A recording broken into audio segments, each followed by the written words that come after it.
So this is Sean D. here with Tim Heberlein, who is a friend of the program as well. He has been on the show, and if you heard, you remember the craziness that we had on that particular show. But he's here. He's just heard the Mayor Buckhorn's State of the City address. So Tim, what were your thoughts to just kind of an overall piece of what were your thoughts to what Buckhorn was talking about, and then we can talk into some specifics. I think it was great. I think he had the crowd fired up. I like a lot of the points that he talked about when he mentioned transportation. He mentioned some of the community development aspects of it, which I hope he is able to put into action. And I think this is a vibrant downtown vision that he has, and also expanding development across the city. And also that collaborative partnership with the county is incredibly important when in talking about a regional plan, a regional vision for the Tampa Bay area. So I think it was great. All right. Now, and definitely on that regional, he talked about although downtown Tampa was a big focus, he did talk about different areas that go outside of Tampa, the downtown Tampa area anyway. I mean, again, he is the mayor of Tampa, so not the mayor of downtown per se. But with that, with that vision, they talked about the river, they talked about the river walk, and what was the plans for that.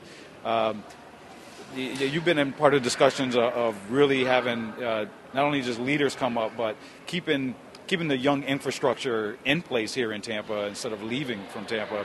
I mean, any thoughts to the comments about just keeping that kind of collective thinking here local to Tampa? Yeah, I think he mentioned it again. It was with having a robust transportation system here is going to help young people get around, young people get to workforce. Not just like bringing folks here, but also helping mobilize the young workforce that's already existing in Tampa. I think that's part of the problem is just getting to work for folks, not just sitting in traffic, but not able to get to work, when you need to. So I appreciate him, bringing up that discussion. I think the other part of it is, he mentioned what happens what happens in Jackson Heights, so goes Palma Seca. And I'd like to see some of the more economic development policies focused on some of the places that are harder hit by the economy, that have been harder hit for years before, the recession happened, that really need that job development. So you're looking at the, economic development areas, like East Tampa, like, Sulphur Springs. We need to see those communities invested in as well, not just like you mentioned the downtown areas, but also the folks that need good jobs to to rise into the middle class and beyond. So it's more than just talk about development downtown. It's talk about development in those communities that really need it right now, that are hardest hit. So yeah, that's a great point. I talked about it before with it really does come down to economics. So if you have a way to earn income, I think you strive, you do better because you can afford to do better as well. So it's not, you can do better without having economics, but it definitely helps in the equation of getting things done. Now, changing the guard a little bit to talk about, so you're very involved with politics locally, nationally, and so on. Mayor Buckhorn had mentioned working with the city commission to get a lot of this stuff done. As someone mentioned earlier, it's an aggressive agenda of what he plans to get done.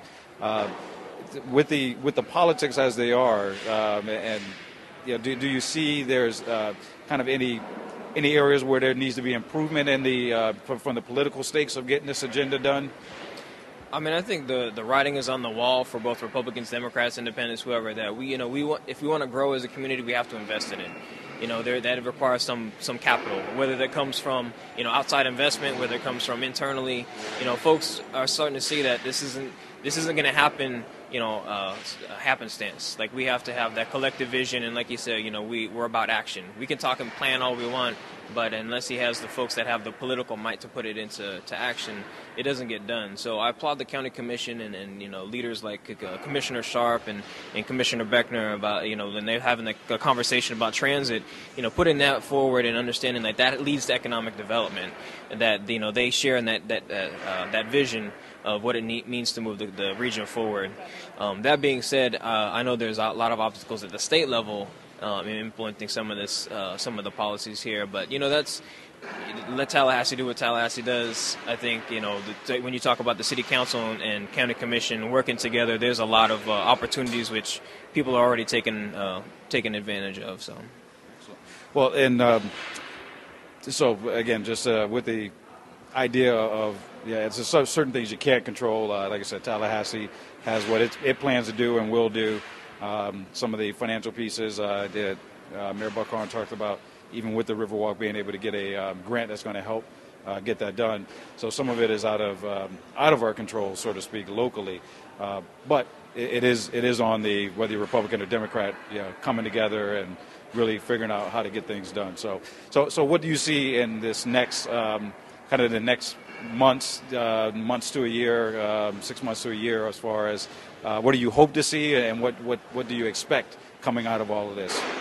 Well, the mayor mentioned it, having a robust conversation about transit, what our community actually needs to move transit forward. I think that's a huge piece in economic development in all the different neighborhoods, and making sure that there's community conversation that actually happens with shareholders, when we have that conversation. I know I live right off in Nebraska, and to see, they're talking about developing that, and hopefully that you can attract not just outside business. I know we like to talk about attracting outside businesses, but utilizing the talent that's already here. Getting the folks from the university systems, USF, UT, HCC, getting them to be, young entrepreneurs here and reinvest that money into the community.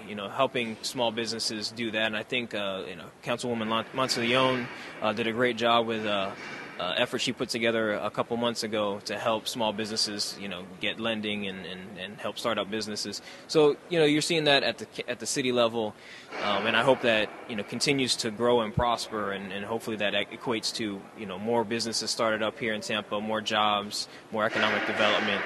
I think, that's... Yeah. All right. Well, appreciate it, Tim. I appreciate your time stopping in.